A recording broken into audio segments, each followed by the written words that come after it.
jirraa jirtu hordoftoota YouTube channel kiyya akkam jirtu nagaa keessanii abaay'ee nagaa ku galata waaqaa ta'u har'a viidiyoo kabaraatti dhufee jira jechuudha. Akkam jirtu nagaa keessanii nagaa waaqee bakka jirtanii fa baay'eetu har'a namatu waa'ee YouTube nagaafate jechuudha. Fayyoo YouTube maallaqa sii kaffalaa jiraayyuu moo ofumaa dadhabdaa tokko bakka tokkotti gaaffii lama nagaafatanii namni biraas gaaffii nagaafatee jira jechuudha. YouTube maallaqa sii kaffalaa jira moo ofumaa dadhabdaa ni kun tokkodha. Kan biraa immoo YouTubein kee maaliif guddachuu didee irratti hin hojjettaa viidiyoo irratti hin gadhiista yeroo baay'ee garuu YouTubein kee maaliif guddachuu didee YouTubein kee maallaqa sii kaffalaa jira guddataa hin jiru akkamiin intarneetii fayyadamtee intarneetii kaffaltee yeroo kee aarsaa goote akkamii irra ooltama sii kaffalaayyuu naan jedhe namni tokko immoo faallaa nistu namni tokko immoo faallaa kana nagaafate jechuudha. Akkamitti ati YouTubeidhaan milkoofte gaaffilee kun lama walii fi faallaa jechuudha. Tokko akkamitti YouTubeidhaan milkoofteedha, inni kan biraa immoo YouTubein kee maa guddachuu didee sii kaffalaa jiraadha. Har'a jechuudha kakuu fidee dhufa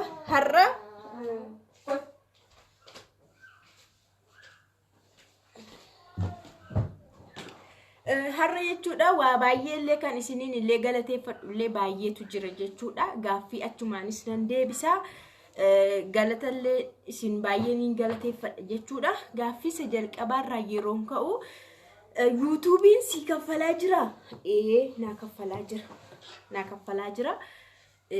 kaffalaa jira siniin jedha. Haga ammaatti YouTubein kiyya aga 18,000tti naa kaffalee ni beeka. Haga kanaatti naa kaffala siniin jedha. Inni guddaansa amma 18,000tti naa kaffala inni guddaansa yeroon hin hojjenne immoo inni baay'ee xiqqaansa immoo 7,000 jechuudha. Sinii galee ramti yeroo tokko yeroo sirriitti hojjedhu jira. Namoota haarawaan yeroo dhufan sirriitti yeroo irratti hojjedhu jira. Bakka garaagaraa yeroo deemu nan hojjedha. Yeroo nummaa kanumatti waanuma tokko callisee haasa'us jira jechuudha.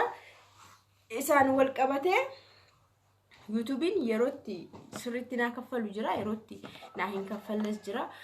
Walumaa galatti YouTubein kiyya naa kaffalaa jira. Namni gaaffii na gaafatte akkasuma warri kaan jechuudha. YouTubein kiyya naa kaffalaa jira. Inni guddaansa average inni guddaansa amma 18,000tti naa kaffala. Inni xiqqaansa amma 7,000tti naa kaffala siin jedha. Asumaan immoo baay'ee kan isin galateeffadhu hordoftoota koo baay'ee galatoomaa siniin jedha. Osoo isin naa ilaalle ta'e laayikii naan goone ta'e naan kaffalu. Kun ifaa fi bilisa. Kanaafuu waan isin naa ilaaltaniif waan isin laayikii naa gootaniif naa kaffalee jira. Baay'ee galatoomaa siniin jedha. Ammallee jechuudha gaarummaa hojjechuun isinaa laayikii naa gochuun isinaa naa daawwachuun isinaa haga dhumaatti illee naa daawwachuu hin isinaa siniin jedha. Isinitti hin fakkaanne garuu ana akka kaffaltiin naa kaffalamu akka miindaan naa kaffalamu naa gootanii jirtu. Kun dhugaa jirudha nama kamiifiyyuu jechuudha. Warra YouTuberiidhaa fi isin ilaalaas itti buhaaraas itti qoosaas maal irraa baradhaas viidiyoolee irraa garuu nama sanaa fi gargaaraa jirtu, nama sana gargaaraa jirtu jechuudha. Kanaaf hordoftoota kiyya baay'ee galatoomaa siniin jedha. Inni kan biraa YouTubein kee maa guddachuu dide kan jetteef YouTubein koo baay'ee guddateera. Dhugaa dubbachuudhaaf jechuudha. YouTubein koo guddatee jira. Sirriitti guddatee jira jechuudha.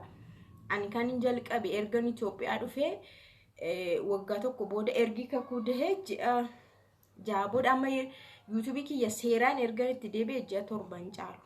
Erga seeraan itti deebi'e biyya galee itti deebi'e ji'a 7 hin caalu. Garuu ji'a 7 kana keessatti gaafan biyya kana dhufee YouTubein koo jechuudha subscribe-insa 9,000 wanta wayiitidha, lakkoofsa wayiiti 9,000 wayiidha.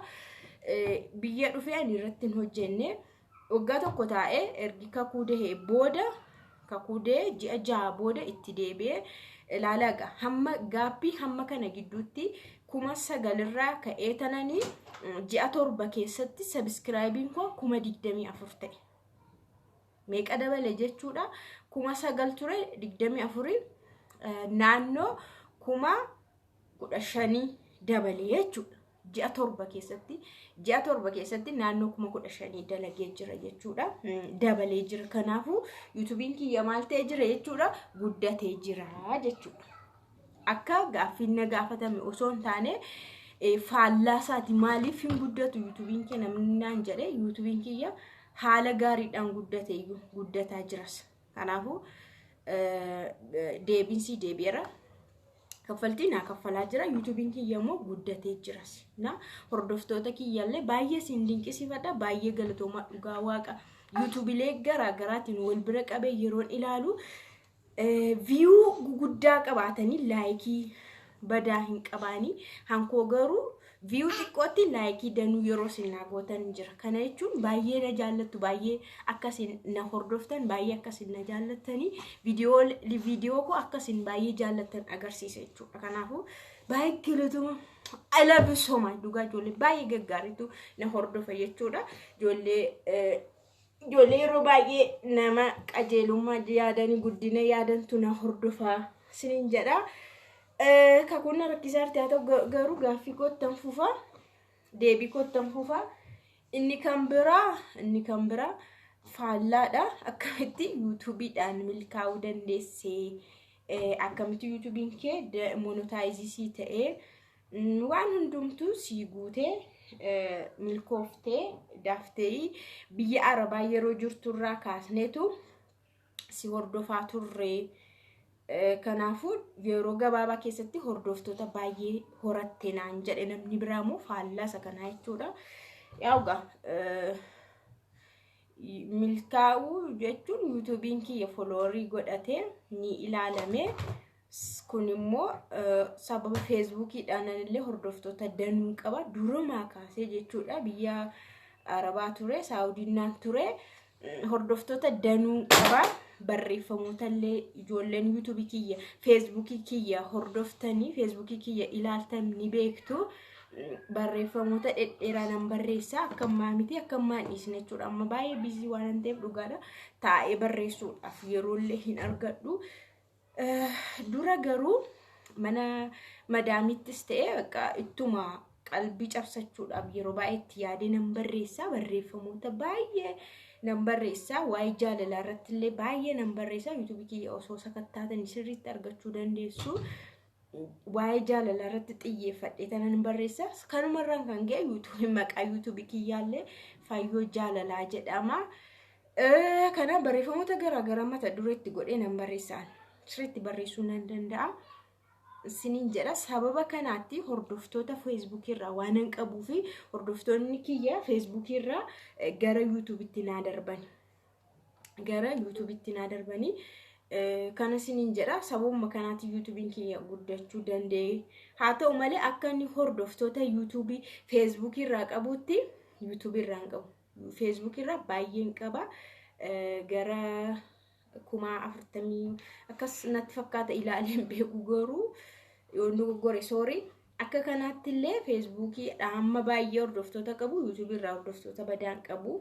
Haa ta'u malee warri jirtan garuu baay'ee warra nama jajjabeessuu dandeessanii, warra haamilee nama eeguu dandeessanii, warra jabaadhu namaan jettanidha. Isin warri ammanaa daawwachaa jirtanii.